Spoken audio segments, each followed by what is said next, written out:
한국은행이 높은 환율을 진정시켜야 한다며 새 기준금리를 3%로 유지했습니다.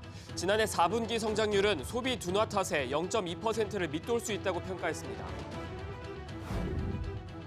직원 할인을 통해 구매한 신차를 2년 안에 중고로 되팔다 적발되면 세금을 물게 됩니다.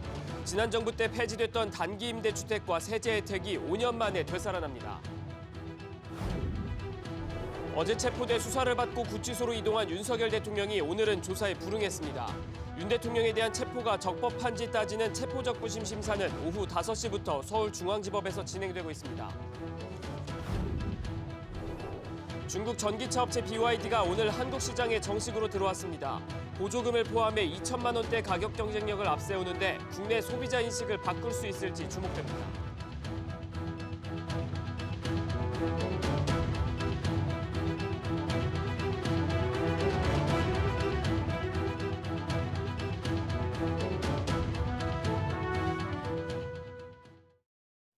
여러분 안녕하십니까? 뉴스 시작합니다. 앞서 두 차례 기준금리를 내렸던 한국은행이 이번엔 유지하기로 결정했습니다.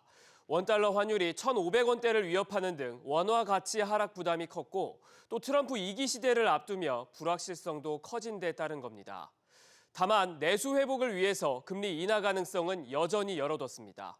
첫 소식 오서영 기자의 보도입니다. 한국은행 금융통화위원회가 기준금리를 연 3%로 유지했습니다. 지난해 10월과 11월에 연속으로 금리를 내린 후 석 달 만에 다시 묶었습니다. 환율 수준이 정치적인 이유에서 지금 많이 올라가는 부분이 있어 우리 펀더멘털과도 괴리가 돼 있고 대외에서 우리나라를 보고 있는 시각이 굉장히 불안해서 우리 대외 시인도에도 영향을 주고 있고 또 미국 정책도 아까 얘기한 불확실성이 크기 때문에 이런 불확실성을 고려해서 이번에 저희들이 스탑을 한 거지. 1,400원대였던 원달러 환율이 1,470원 수준까지 급등한 영향이 컸습니다. 한은은 지난해 말 비상계엄 사태로 환율이 30원가량 오른 것으로 판단했습니다. 이렇게 오른 환율은 수입 물가를 밀어올려 소비자 물가에도 악영향이 예상됩니다. 물가 걱정이 큽니다.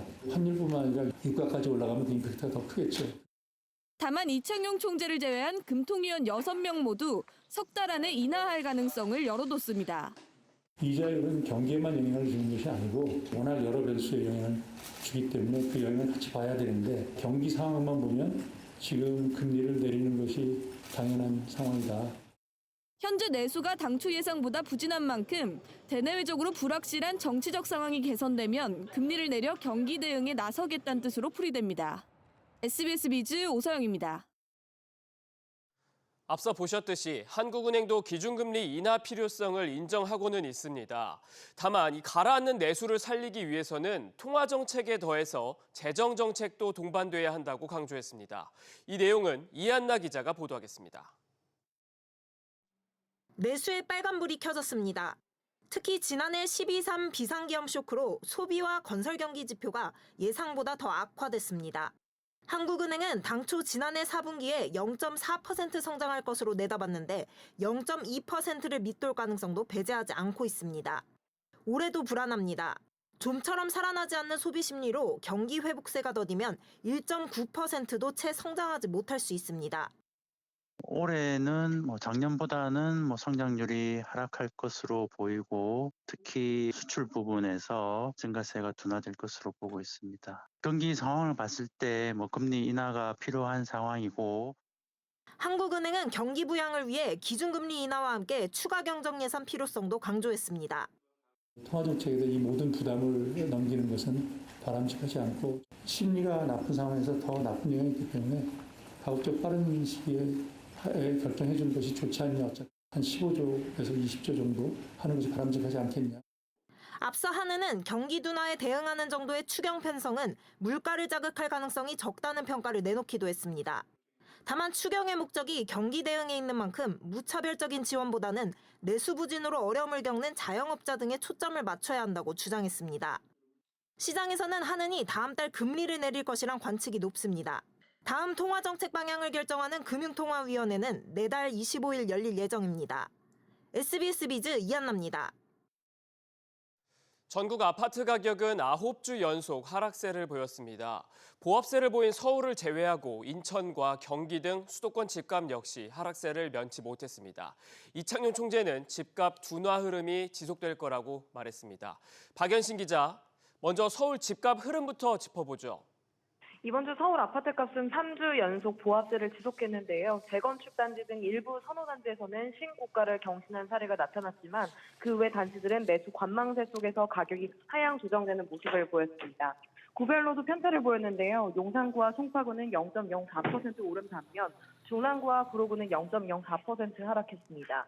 전국적으로 살펴보면 하락폭이 확대됐는데요. 전국 아파트값은 0.04% 떨어지며 9주 연속 하락세를 기록했습니다. 특히 대구의 경우 0.15% 하락하며 전국에서 가장 큰 폭의 하락세를 보였습니다. 이창용 총재도 집값 흐름에 대해서 한마디 했죠. 네, 이창용 한국은행 총재는 당분간 주택가격 상승에 제한이 있을 것으로 내다봤습니다. 주요 정책 변수에 대한 예측을 지난 통방 때와 비교해보면 우선 주택 가격과 가계대출은 거시 건전성 정책의 영향이 지속되는 가운데 매수 심리도 약화되고 당분간 둔화 흐름이 계속될 것으로 판단하였기에 금융권의 가계대출 규제가 완화된 데다 가상금리를 인하하는 등의 환경이 개선됐지만 정치적 리스크와 겨울 비수기 등이 겹쳐 주택가격 움직임에 제한이 있는 모습인데요. 이어 오는 7월부터 한 단계 더 강화되는 스트레스 시설 규제에 따라 주택시장 관망세는 더 짙어질 것으로 보입니다. SBS 비즈 박연신입니다. 내년 1월부터 전세보증금이 12억 원이 넘는 집을 임대해준 2주택자도 세금을 물어야 합니다. 또 없어졌던 단기 임대가 6년으로 부활하는데요. 새롭게 바뀌는 것들 하나씩 살펴봅니다. 먼저 부동산 관련해서 정보윤 기자의 보도입니다. 12억 5천만 원의 전세를 내준 2주택자 A씨는 내년부터 간주 임대료가 연 1,950만 원으로 산정됩니다. 이에 따라 늘어나는 세부담은 최소 연 56만 원 수준. 고가주택 2주택자의 전세보증금에 대한 간주 임대료 소득을 계산하도록 과세 범위가 넓어졌기 때문입니다. 현재는 기준시가에 관계없이 2주택자의 간주 임대료 소득에 과세하지 않았지만 내년부터 기준시가 12억 원을 초과할 경우 전세보증금의 간주 임대료 소득을 과세합니다. 없어졌던 단기 민간 임대주택은 오는 6월 폐지 5년 만에 부활합니다. 전세 사기 여파로 거래가 줄고 공급이 급감하는 빌라 등 비아파트 시장을 정상화하기 위해서입니다. 의무 임대 기간은 6년으로 임대 사업자는 양도세와 법인세, 종합부동산세 등 각종 세제 혜택을 받을 수 있습니다. 종부세 1세대 1주택자 특례가 적용되는 지방 저가주택 범위도 확대됩니다.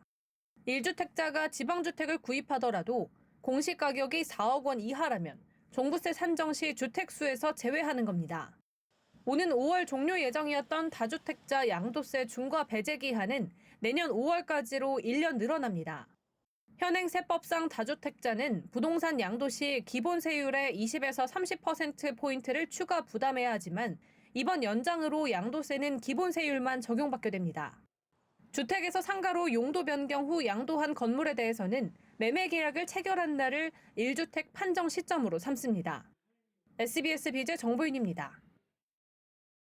위축된 소비 심리를 풀기 위해서 자동차 개별 소비세 인하 등의 세제 혜택도 있습니다.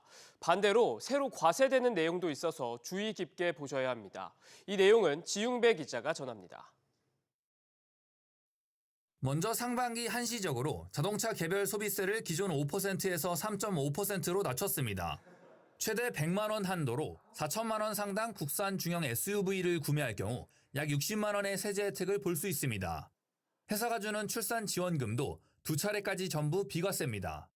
논란이던 직원 할인도 비과세 한도가 정해지며 지인 찬스를 이용하기 어려워졌습니다. 시가 20% 또는 240만 원 중에 큰 거까지만 비과세하고 그걸 초과하는 부분은 이제 근로소득세로 과세를 하겠다는 것이고요.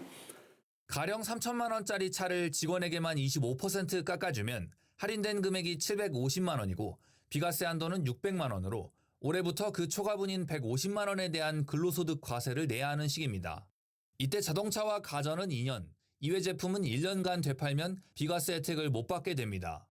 수영장 등 체육시설 이용료도 신용카드 소득공제율 30%가 적용됩니다. 이와 함께 반기 근로장려금 환수 기간도 5년에서 10년으로 늘어나고 특별재난지역 납부기한 연장 대상도 해당 지역서 피해를 입은 자까지로 확대됩니다. 배당금을 다시 재투자하는 이른바 TR-ETF 상품에 대한 과세도 시행됩니다. 해외 지수를 추종하는 ETF는 이제 더 이상 토탈 리턴 방식으로 운영해서는 안 되는 것이고요. 일반 펀드처럼 이자 배당을 이제 분배를 하는 거로. 국내 주식형의 경우 증권시장 활성화 차원에서 지금처럼 ETF를 팔 때까지 세금을 유예할 수 있도록 했습니다. SBS 비즈 지웅배입니다. 윤석열 대통령이 고위공직자 범죄수사처 체포의 불법성을 가려달라며 낸 체포적 부심이 현재 서울중앙지법에서 진행되고 있습니다. 또 헌법재판소에서는 오후 2시부터 탄핵심판 두 번째 변론이 진행됐습니다. 취재기자 연결해서 자세한 내용들 살펴봅니다. 우영준 기자. 네, 우영준입니다. 네, 체포적 부심 심사에 윤 대통령은 참석을 안 했죠? 네, 서울중앙지법 소준섭 판사는 오후 5시쯤 윤 대통령의 체포적 부심 신문기를 열었습니다. 윤 대통령은 참석하지 않고 윤 대통령 측 변호인단 3명만 출석을 했습니다. 앞서 윤 대통령 측 변호인단은 영장이 잘못됐다는 것을 주장할 거라며 헌법 탄핵도 잘못됐고 영장도 잘못됐다고 밝혔습니다. 체포적 부심은 수사기관 체포가 적법한지를 법원이 다시 판단해 석방해달라고 요청하는 제도입니다. 법원은 청구서가 접수된 때부터 48시간 이내에 피의자를 신문해야 하고 결정은 신문 절차가 끝난 때로부터 24시간 이내에 해야 합니다. 공수처는 윤 대통령 측이 신청한 체포적 부심 결과를 보고 구속영장 청구 여부를 결정하기로 했습니다. 윤 대통령은 공수처 조사에도 거부하면서 현재 서울구치소에서 대기 중입니다. 만약 법원이 석방을 결정한다면 윤 대통령은 서울구치소에서 나와 다시 한남동 관저로 돌아가게 됩니다. 헌법재판소에서는 두 번째 변론 기일이 진행 중입니까? 네, 오후 2시부터 시작이 됐는데 탄핵 사건의 주요 쟁점을 놓고 윤 대통령 측과 국회 측 간의 치열한 공방이 이어졌습니다. 먼저 윤 대통령 측인 조대현 변호사는 비상계엄 선포 행위가 위법하지 않았고 국회 과반수를 차지한 야당이 비겁하게 대통령을 내란죄로 몰았다고 주장했습니다. 윤 대통령 측 배진환 변호사는 비상계엄 선포 배경에 대통령은 부정선거에 대한 제보를 워낙 많이 받았다며 부정선거와 관련한 내용에만 1시간 넘게 시간을 할애했습니다. 불법선거 중국, 북한 관련성을 비롯해 투표지 분리기의 부실관리, 또 결과 조작 가능성 등 부정선거 관련 주장들을 펼쳤습니다. 그러면서 조사 과정에서 보여드리겠다며 계엄 당시 선관위 인력 투입의 정당성 등을 피력했습니다. 반면 국회 측인 정청래 국회 탄핵소추단장은 비상계엄 선포 이후 대한민국이 혼란에 빠졌고 경제적 불확실성이 해소되지 않고 있다며 윤 대통령의 신속한 파면을 촉구했습니다. SBS 비주 우영준입니다. 세계 최대 전기차 업체죠. 중국 BYD가 한국 승용차 시장에 도전장을 냈습니다. 첫 차는 소형 스포츠 유틸리티 차량인데 3천만 원 초반으로 저렴하게 가격을 책정하면서 초강수를 뒀습니다. 윤지혜 기자의 보도입니다. 전 세계 1위 전기차 업체 중국 BYD가 한국 승용차 시장에서 선보인 첫 차는 소형 스포츠 유틸리티 차량입니다. 가격은 3,150만 원. 같은 차종을 유럽에선 4천만 원대 중반, 동남아 시장과 일본에선 3천만 원대 중반에 팔고 있는데 한국에선 가격을 더 내렸습니다. BYD 아토3 기본 트림을 구입하시는 일부 고객분들은 최대 보조금을 받을 경우 2천만 원대로도 구매 가능할 것으로 예상합니다. 현대차의 소형 SUV 코나 EV는 4천만 원 초중반에 가격이 형성돼 있습니다. 구매 시 지급되는 전기차 보조금 600만 원을 감안하더라도 3천만 원 중반됩니다. 이번 신차의 1회 충전 주행 거리는 321km입니다. 리튬 인산철 배터리가 탑재됐습니다. 3원계 배터리에 비해 상대적으로 주행 거리가 짧은 대신 가격이 저렴합니다. 가성비를 내세운 중국의 한국 공략에 국내 완성차 업계도 긴장하고 있습니다. BYD 출범과 관련해 현대차 그룹의 싱크탱크는 위기감을 가질 필요가 있다고 말했고 아우디 코리아는 모니터링을 지속할 것이라고 밝혔습니다.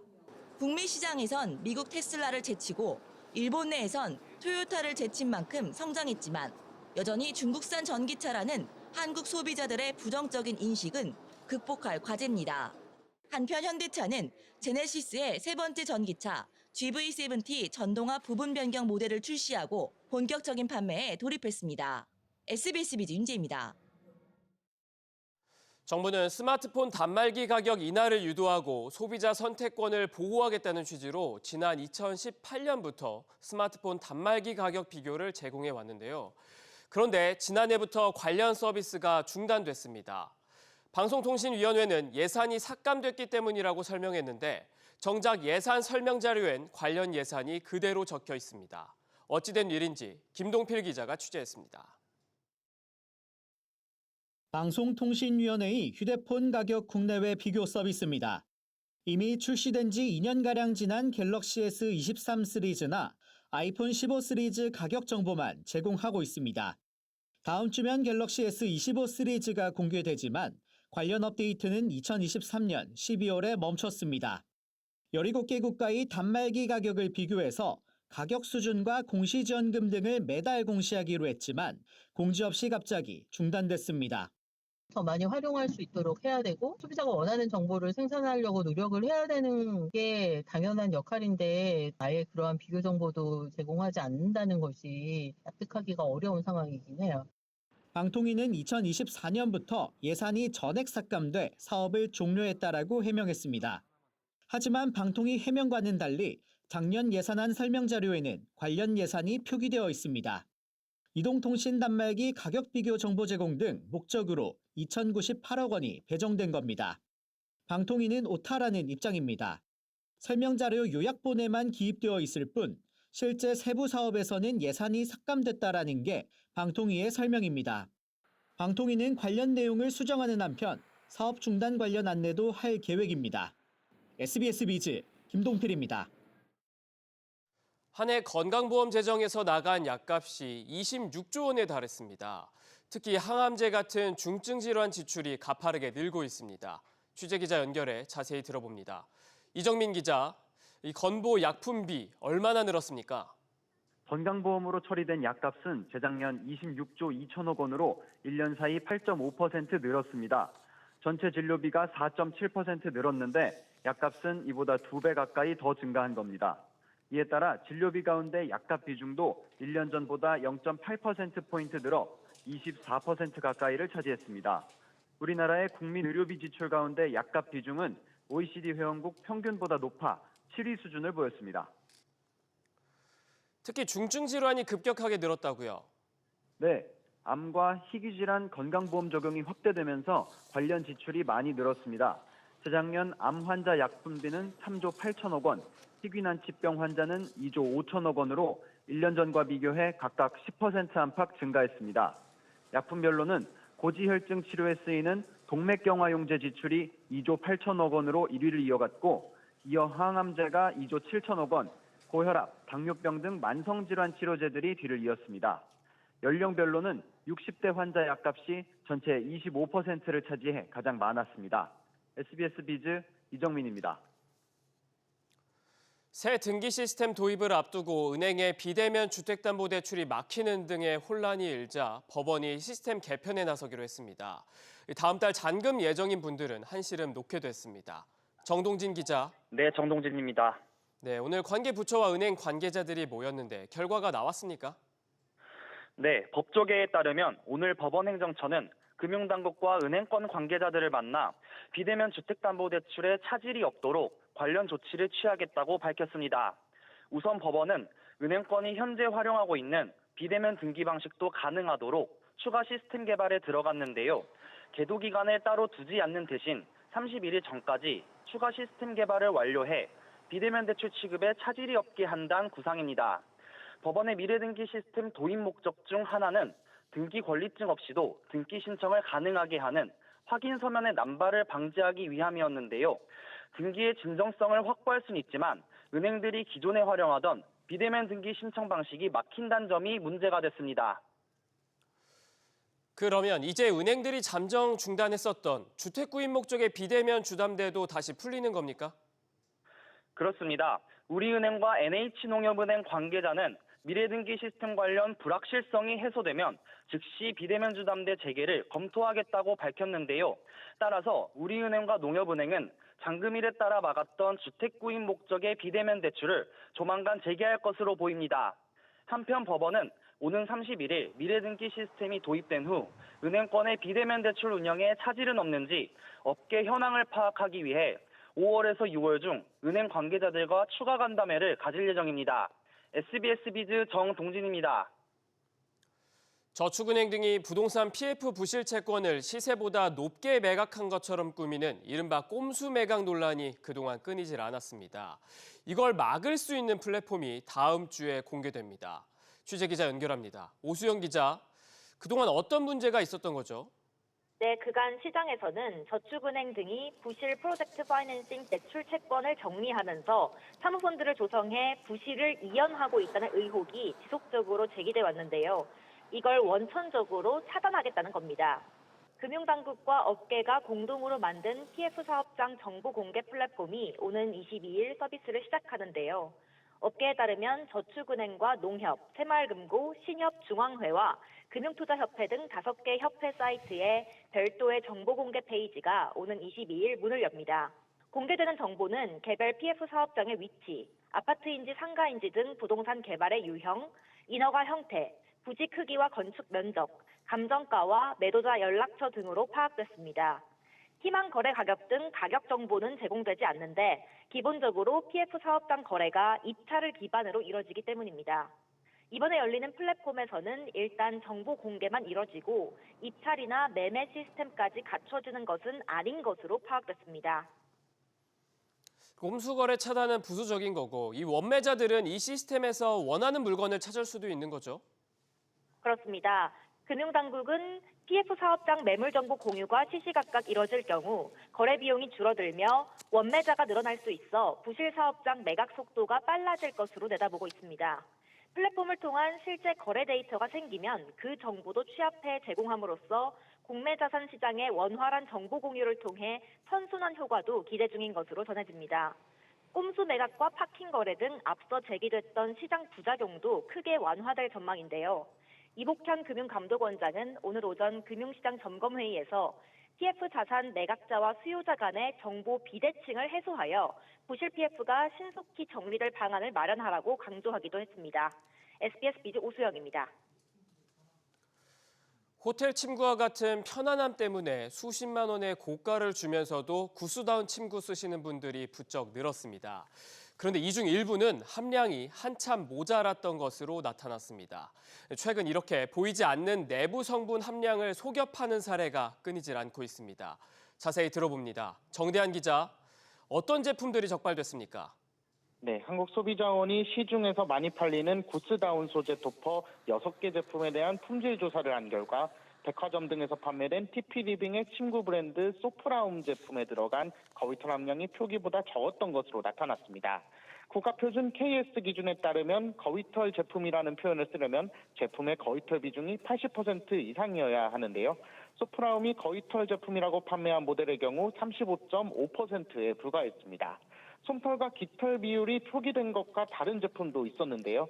도화드림 제품은 솜털 비율을 5%라고 표기했지만 실제로는 4.1%에 불과했고 자리아 제품도 솜털 비율을 90%라고 표기했지만 86.8%에 그쳤습니다. 최근에 이 구스다운 제품과 관련해서 논란이 많죠. 네, 앞서 이랜드 패션 브랜드 후아유의 구스다운 점퍼 제품은 거위털 80%를 충전재로 사용했다고 표기했지만 실제로는 거위털 비율이 30%에 그쳤고 패션 플랫폼 무신사에 입점한 브랜드들에서도 혼용률이 잇따라 문제가 됐습니다. 적발된 업체들 모두 환불 등의 사후 조치에 나서기는 했지만 비싼 값에도 브랜드를 믿고 구매했던 소비자들의 불편과 피해가 잇따르고 있습니다. SBS 비즈 정대한입니다. 이 기간에만 할인한다 이렇게 광고를 하면서 서둘러 구매를 유도하는 광고들 위법입니다. 유명 입시 학원이죠. 메가스터디와 챔프스터디에서 이러한 광고를 하다가 수억 원의 과징금을 물게 됐습니다. 신채연 기자, 먼저 메가스터디 어떤 문제가 있었습니까? 네, 공정거래위원회에 따르면 메가스터디는 2016년 말부터 7년 동안 대학 입시와 공무원 소방 등 12개의 온라인 강의 상품을 판매하면서 마지막 구매 기회, 이번 주가 마지막, 이날 판매 마감 등의 문구를 내세워 광고했습니다. 이 기간 안에 사야만 혜택을 받을 수 있다는 점을 강조한 겁니다. 하지만 해당 광고 상품 외에도 같은 가격과 같은 구성으로 반복적으로 판매한 사실이 적발됐습니다. 공정위는 소비자의 합리적인 구매 결정을 방해할 우려가 있다며 메가스터디에 과징금 2억 5천만 원을 부과했습니다. 챔프스터디의 부당 광고는 더 심했다고요? 네, 챔프스터디는 토익과 토플 등 어학 상품을 판매하면서 프리패스 남은 시간, 이벤트 혜택까지 남은 시간 등의 표현뿐 아니라 마감까지 남은 시간을 초 단위로 보여주는 디지털 타이머를 광고에 실었습니다. 공정위는 해당 기간이 지나도 사실상 동일한 상품을 구매할 수 있음에도 챔프스터디가 이런 사실을 숨긴 데다 타이머를 이용해 소비자의 심리적 압박감을 유발했다며 과징금 5억 원을 부과했습니다. SBS 비즈 신채원입니다. 코스피가 닷새 만에 다시 2,520선을 회복했습니다. 코스피는 어제보다 1.23% 오른 2,527.49의 장을 마쳤습니다. 외국인이 5천억 원 가까이 사들였고 기관도 170억 원 순매수하며 하루 만에 다시 상승 전환했습니다. 코스닥도 1.77% 오른 724.24에 마감했고 오후 5시 40분 기준 원달러 환율은 1,456원 60전에 거래되고 있습니다. 안녕하세요. K웨더 라이프스타일 예보 박소은입니다. 오늘 강원 영동과 경상권은 맑은 가운데 그 밖에 전국 대부분 지역의 하늘은 흐린데요. 오늘 늦은 밤부터 하늘이 점차 개면서 내일은 전국 대부분 지역의 하늘이 대체로 맑겠습니다. 하지만 내일 오전까지 전남과 경남, 제주에서 미세먼지가 기승을 부리겠습니다. 오후부터는 전국 공기질이 양호하겠습니다. 내일 아침 기온은 오늘과 비슷하거나 조금 더 높겠습니다. 서울은 영하 5도로 오늘과 비슷하겠고 춘천은 영하 8도로 시작하며 오늘 아침보다 3, 4도가량 높겠고요. 남부지방 대구는 영하 4도로 오늘보다 1도가량이 낮을 것으로 보이는데요. 한낮에는 10도 이상 기온이 오르면서 포근하겠습니다. 서울 5도, 춘천 4도, 대구는 8도를 보이겠습니다. 다음은 자세한 지역별 내일 기온입니다. 중부지방의 아침 기온은 서울 영하 5도, 수원 영하 6도, 대전 영하 4도로 오늘과 비슷하거나 조금 더 높겠습니다. 낮 기온은 서울, 청주, 세종 5도, 인천 2도, 대전은 6도입니다. 동해안 지방 영하 1도 내외로 아침을 시작해 낮에는 속초와 강릉 7도, 울진은 8도까지 오르겠습니다. 남부지방 전주와 대구 영하 4도, 제주는 영상 6도로 아침을 맞이하겠습니다. 한낮 최고 기온은 광주 6도, 부산 8도가 예상됩니다. 전해상 대체로 맑은 가운데 물결은 동해에서 최대 4m로 거세게 일겠습니다. 당분간 평년을 웃도는 온화한 날씨가 이어지겠고요. 다음 주 화요일에는 강원 영동에 비나 눈이 내리겠습니다. 날씨였습니다. 오늘 저희가 준비한 소식은 여기까지입니다. 내일도 5시 55분에 찾아뵙겠습니다. 시청해주신 여러분 고맙습니다.